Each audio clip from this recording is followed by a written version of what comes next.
اعوذ باللہ من الشیطان الرجیم بسم اللہ الرحمن الرحیم سورۃ البقرہ آیت نمبر 12 الا انہم هم المفسدون ولکن لا یشعرون، خبردار حقیقت میں یہی لوگ مفسد ہیں مگر انہیں شعور نہیں۔ سورۃ البقرہ آیت نمبر 13۔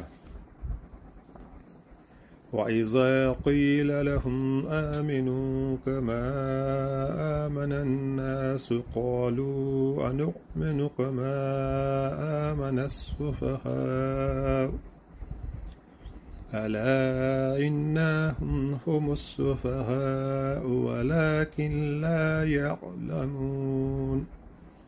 اور جب ان سے کہا گیا کہ جس طرح دوسرے لوگ ایمان لائے ہیں اسی طرح تم بھی ایمان لاؤ، تو انہوں نے یہی جواب دیا کہ ہم بے وقوفوں کی طرح ایمان لائیں۔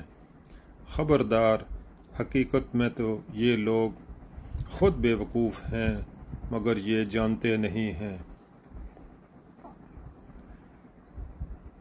یعنی جس طرح تمہاری قوم کے دوسرے لوگ سچائی اور خلوص کے ساتھ مسلمان ہوئے ہیں، اسی طرح تم بھی اگر اسلام قبول کرتے ہو تو ایمانداری کے ساتھ سچے دل سے قبول کرو۔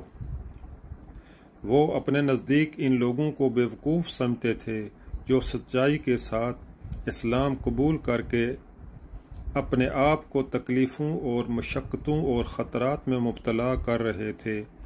ان کی رائے میں یہ سراسر احمقانہ فعل تھا کہ محض حق اور راستے کی خاطر تمام ملک کی دشمنی مول لے لی جائے۔ ان کے خیال میں عقل مندی یہ تھی کہ آدمی حق اور باطل کی بحث میں نہ پڑے بلکہ ہر معاملے میں صرف اپنے مفاد کو دیکھے۔